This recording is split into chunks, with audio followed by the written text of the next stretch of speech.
Bom dia, pessoal. Hoje nós vamos ter uma revisão para a prova, né, de processo penal. Eu vou compartilhar aqui a tela e a gente vai começar.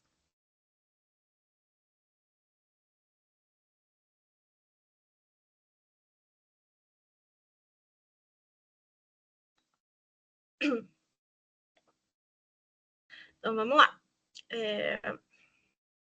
Opa.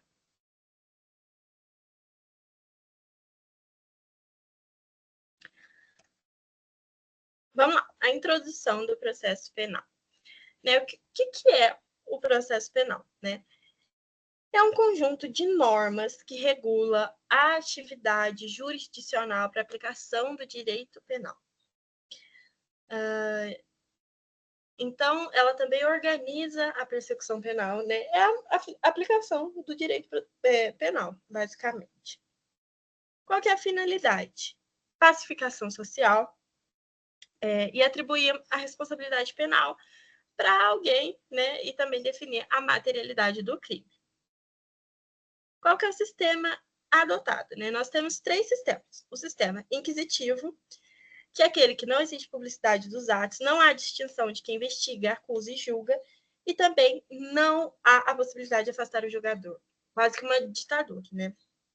A gente tem um acusatório, que há a publicidade dos atos, distinção de quem investiga, acusa e julga, e a possibilidade de afastar o julgador. E o misto, né, que mescla os dois. No Brasil, a gente utiliza o sistema acusatório. Então, tem a publicidade dos atos, a distinção de quem investiga, acusa e julga, e também afastar o julgador. E a aplicação da lei processual penal. No espaço, né, aplica-se no território brasileiro. E no tempo. A gente sempre tem a lei penal não retroagirá, salvo para beneficiar o réu. Já a lei processual penal, ela nunca retroage. Então, ela só vai ser aplicada nos atos que ainda não foram realizados. Mas se tiver uma norma híbrida, né? Uma norma que regula tanto o direito penal quanto o direito processual penal, né? Ela retroage, porque prevalece o caráter material, certo? Os princípios. Primeiro, a ampla defesa. É aquela possibilidade do réu utilizar de qualquer meio lícito, né, para defender seu interesse jurídico. E por que ampla, né? Porque o réu, ele é hipossuficiente em relação à acusação. Então, ele possui mais ferramentas para agir. E aí ele pode fazer, inclusive, né, a autodefesa, né, que é a defesa do réu, né, que ela pode ser tanto ativa, né, ele se manifestar, quanto passiva, que é se manter em silêncio, né. E a defesa técnica também, que é por defensor público ou advogado. E qual que é a falha no processo? Que fere a ampla defesa gera nulidade. Contraditório. Contraditório garante que as partes elas sejam cientificadas de todos os atos para que elas possam agir, né?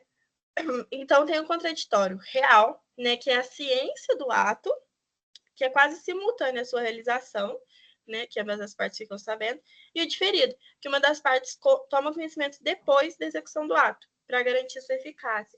Então, por exemplo, uma prisão, né, depois que a pessoa toma ciência, para que ela não fuja, certo? Juiz natural garante que o órgão julgador não é escolhido, mas determinado por critérios legais, né? Promotor natural. O promotor natural é a mesma lógica, né? O promotor não é escolhido e sim determinado por critérios legais. Verdade real. O juiz, ele pode se aproximar o máximo possível das provas, né? E também aqui também não há veracidade, né? Presunção de veracidade nos fatos não impugnados, diferente do processo civil. Não culpabilidade. Ninguém é considerado culpado até o trânsito julgado da sentença penal condenatória. Não incriminação. Ninguém é obrigado a produzir prova contra si mesmo, né? E também o réu não é obrigado a se submeter sob prova invasiva. E o indúbio pro réu, o mais famoso, que todo mundo utiliza, né? Que é a absolvição do réu em caso de dúvida. Ah, detalhe, o indúbio pro réu é aplicado na sentença, certo? Ah, gente, estava aqui. Eu tinha esquecido das definições. O inquérito, né? Primeiro, as características. É um procedimento administrativo. Então, não tem observância, né, dos princípios processuais. Então, não precisa ter rigor também, né, cronológico, nos atos da investigação.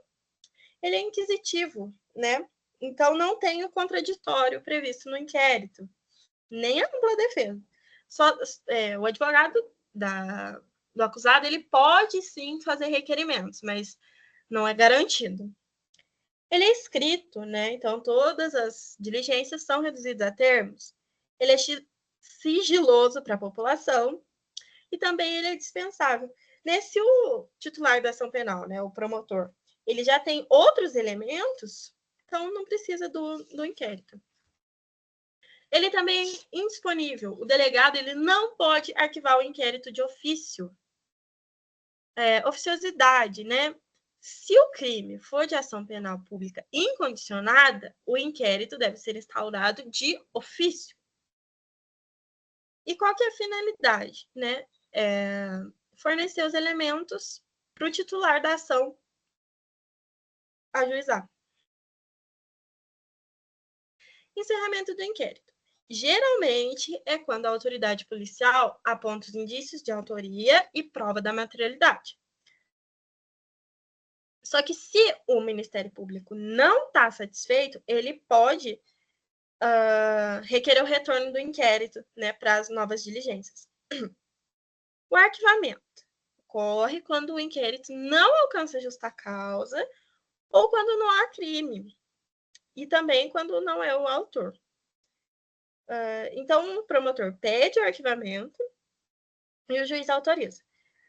Caso seja arquivado, a vítima pode recorrer à instância superior do Ministério Público.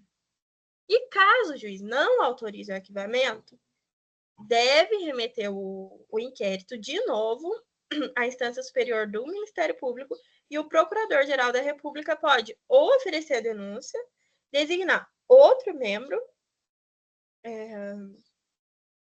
para ter ou insistir no arquivamento. O inquérito ele só pode ser arquivado se não estiver extinção da punibilidade ou houver notícias, né, de novas provas e a decisão do arquivamento só tenha feito coisa julgada formal. Trancamento, né? Quando há extinção prematura ou anormal do inquérito, por meio de habeas corpus. Juízo das garantias. O juízo das garantias ele foi criado, né, pelo pacote anticrime e ele garante direitos, né, e garantias, controle de legalidade e fiscaliza a investigação criminal. Também preserva mais imparcialidade. Que, como seria, né? Na fase investigativa, teria um juiz, né, no inquérito, e aí teria outro juiz para a fase acusatória, né? Seria o juiz da instrução. Outras formas de investigação. CPI, que é a Comissão Parlamentar de Inquérito, né? Que é conduzida pelo Poder Legislativo. E aí a própria Casa Parlamentar ouve os depoimentos e toma as informações diretamente. Nesse caso, a gente viu até a CPI do Covid, né? TCO. TCO, ele registra uma infração penal de menor potencial ofensivo e é um instrumento indispensável para o julgamento no JEC, no GCRIM, né?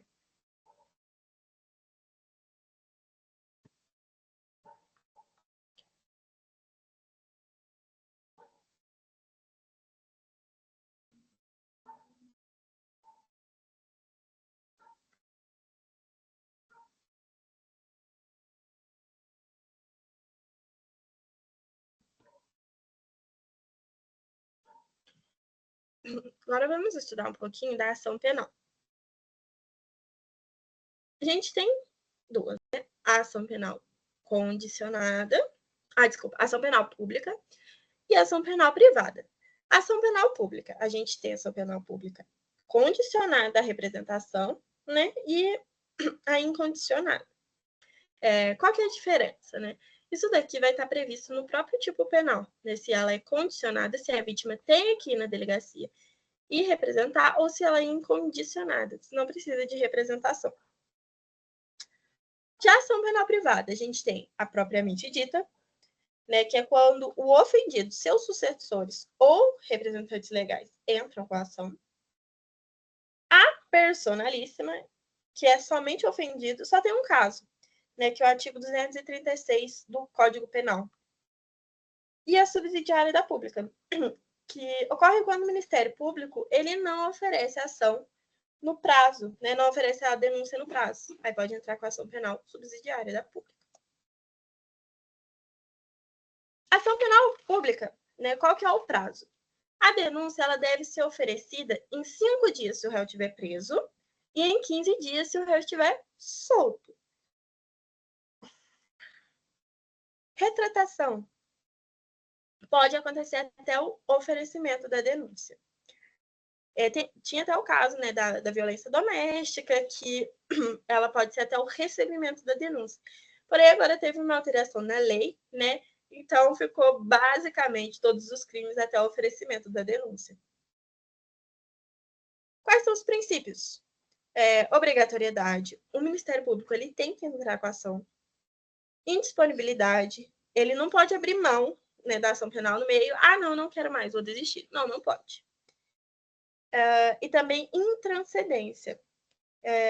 Só será parte quem pratica o fato criminoso, né? Não posso colocar, por exemplo, eu cometi um crime e colocar meu pai lá. Não, porque eu que cometi o crime. Ação penal privada. O prazo é de 6 meses, a começar, né, do conhecimento da autoria do crime, sob pena de decadência.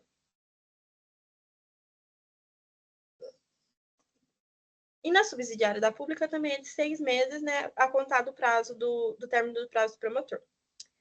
Desistência. A desistência gera perempção. Então, ela extingue a punibilidade. E também pode ocorrer o perdão do ofendido. Os princípios. Primeiro, oportunidade. A vítima pode renunciar, né? Não precisa ingressar com a ação. Disponibilidade. Também pode desistir no meio da ação e falar, não quero mais. Intranscendência também, é a mesma questão, né? Se eu cometi o crime, eu que tenho que estar, né, num polo passivo. Intranscendência, falei, né? Desculpa. E indivisibilidade. Se tiver pluralidade de agentes, a queixa deve oferecida contra a queixa que for oferecida contra um assistente. Certo? Essa é a parte de ação penal. E por último, a gente vai estudar competência.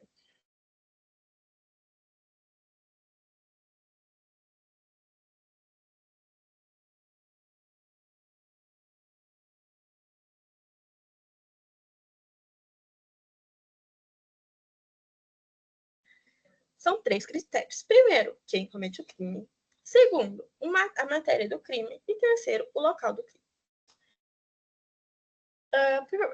Primeiro, né, quem comete o crime? Porque a gente tem o foro por prerrogativa de função. Então, o STF julga presidente da República, deputados federais, senadores e ministros. O STJ julga juiz estadual, Ministério Público, defensor público, prefeito, deputado e desembargador. E o TRF julga juiz federal. A prerrogativa, ela independe do tempo e também da natureza do crime. Exceto deputados e senadores, que somente, né, ocorre o foro por prerrogativa após a diplomação.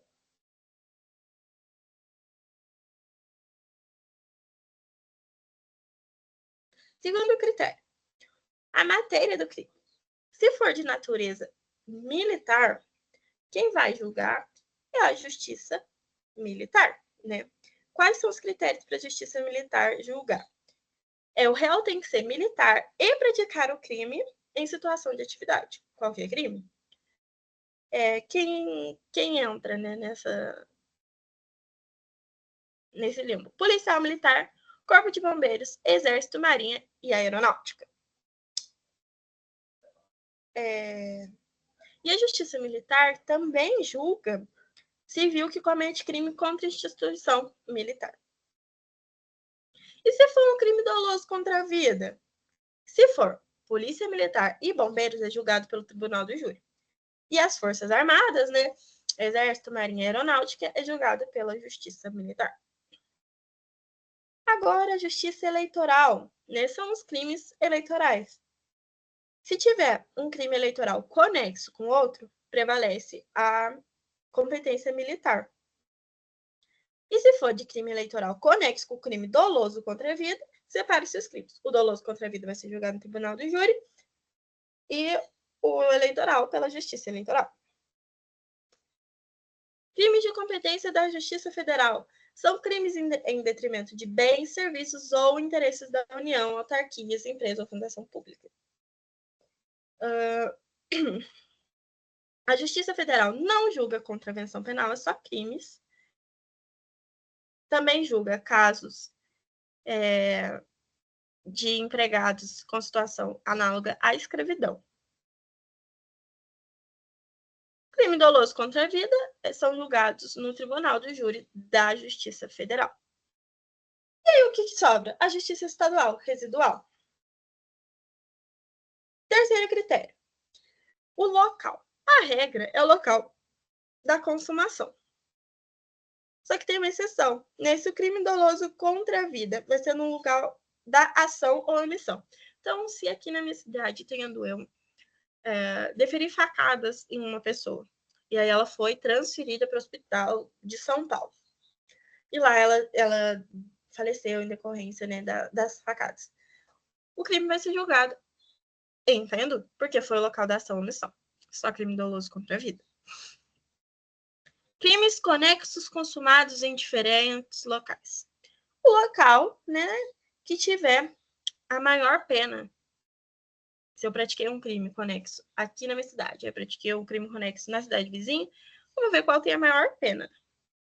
E se tiver a mesma pena, né, é o local que tiver a maior quantidade de crimes. E se tiver a mesma quantidade de crimes, né, eu pratiquei um furto aqui, outro furto ali, outro furto ali, outro furto ali, vai ser qual o juiz, né, que primeiro tomar o conhecimento e preferiu o despacho.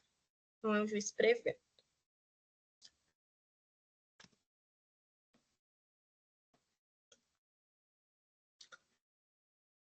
Bom, pessoal, essa foi uma revisão bem rapidinha. Caso vocês tenham dúvidas, eu recomendo que vocês voltem nos vídeos anteriores, né, que já foram postados, e deem uma olhadinha, né? Aqui foi mais um jogo mais rápido, que foi uma revisão mesmo. Caso tenham dúvidas, assistam os vídeos anteriores, que vai ajudar bastante, tá bom? Boa prova e qualquer dúvida eu estou à disposição.